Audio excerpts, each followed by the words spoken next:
Apa itu iman? Iman secara bahasa yaitu at-tasdiq, yang artinya membenarkan. Adapun secara istilah, iman berarti mengucapkan dengan lisan, meyakini dengan hati, dan mengamalkan dengan anggota badan, bertambah dengan ketaatan dan berkurang dengan kemaksiatan. Seseorang yang mengaku beriman, maka ia harus mengucapkannya dengan lisan diiringi dengan keyakinan dalam hatinya. Karena kalau dia hanya mengucapkan dengan lisannya saja dia beriman tetapi hatinya tidak, maka ini seperti orang munafik. Yaquluna bi alsinatihim ma laysa fi qulubihim. Mereka mengucapkan sesuatu dengan lisannya apa yang tidak ada dalam hatinya. Iman juga tidak cukup hanya diucapkan dengan lisan dan diyakini dalam hati saja, namun juga diamalkan dengan anggota tubuh. Di antara dalil yang menunjukkan akan hal ini adalah sabda Nabi sallallahu alaihi wasallam, al-iman bid'un wa sab'un au bid'un wa sittuna syu'bah fa afdaluha qawlu la ilaha illallah wa adnaha imatatul adha 'anit tariq wal haya'u syu'batun minal iman. Iman itu ada 70 atau 60 sekian cabang. Yang paling tinggi adalah perkataan la ilaha illallah.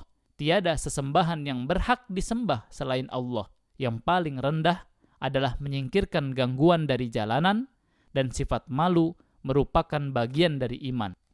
Dalam hadis tersebut, perkataan la ilaha illallah menunjukkan bahwa iman harus diucapkan. Menyingkirkan duri di jalan menunjukkan bahwa iman harus dengan amalan anggota badan. Dan malu menunjukkan bahwa iman harus ada keyakinan dalam hati. Karena sifat malu itu adanya di dalam hati. Inilah keyakinan ahlus sunnah wal jamaah terkait dengan pengertian iman. Iman bisa bertambah dan bisa berkurang. Bertambah apabila melakukan ketaatan dan berkurang apabila melakukan kemaksiatan. Di antara dalil yang menunjukkan hal ini adalah firman Allah tabaraka wa ta'ala, innamal mu'minuna alladzina idza dzukirallahu wajilat qulubuhum wa idza tuliyat alaihim ayatuhu zadathum imana. Sesungguhnya orang-orang yang beriman ialah mereka yang bila disebut nama Allah gemetarlah hati mereka, dan apabila dibacakan ayat-ayatnya bertambahlah keimanan mereka. Kisah Hanzalah radhiyallahu anhu juga menunjukkan bahwasanya keimanan bisa bertambah dan berkurang. Dalam hadis yang diriwayatkan Imam Muslim, Hanzalah bersama Abu Bakar mendatangi Nabi sallallahu alaihi wasallam. Hanzalah mengatakan, "Wahai Rasulullah, jika kami berada di sisimu, kami akan selalu teringat pada neraka dan surga, sampai-sampai seolah-olah surga dan neraka itu benar-benar nyata di depan kami.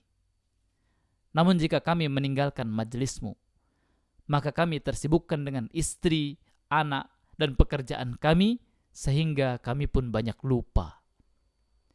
Rasulullah sallallahu alaihi wasallam kemudian bersabda, "Demi Rabb yang jiwaku berada di tangannya, seandainya kalian mau continue dalam beramal, sebagaimana keadaan kalian ketika berada di sisiku dan kalian terus mengingat-ingatnya, maka niscaya para malaikat akan menjabat tangan kalian di tempat tidur dan di jalan kalian. Namun Hanzalah, lakukanlah sesaat demi sesaat." Nabi Shallallahu Alaihi Wasallam mengulanginya sampai 3 kali. Hanzalah yang merasa semangat beramal solehnya naik pada saat bersama Nabi Shallallahu Alaihi Wasallam, sementara pada saat disibukkan dengan berbagai kegiatan semangatnya menurun, menunjukkan bahwa keimanan seseorang bisa sempurna, bisa bertambah, dan bisa berkurang. Maka kita sebagai orang yang beriman harus berupaya maksimal menjaga keimanan agar terus bertambah dengan beramal saleh. Karena Allah tabaraka wa ta'ala telah menyiapkan surga bagi orang-orang yang beriman dan beramal saleh. Allah subhanahu wa ta'ala berfirman, وَبَشِّرِ الَّذِينَ آمَنُوا وَعَمِلُوا الصَّالِحَاتِ anna lahum jannatin tajri min tahtihal anhar. Dan sampaikanlah berita gembira kepada mereka yang beriman dan beramal saleh, bahwa bagi mereka disediakan surga-surga yang mengalir sungai-sungai di dalamnya. Dalam ayat yang lain, Allah subhanahu wa ta'ala juga berfirman, innal ladzina amanu wa amilus solihat lahum jannat tajri min tahtihal anhar, dzalikal fawzul kabir. Sesungguhnya orang-orang yang beriman dan mengerjakan amal-amal yang soleh, bagi mereka surga yang mengalir di bawahnya sungai-sungai. Itulah keberuntungan yang besar.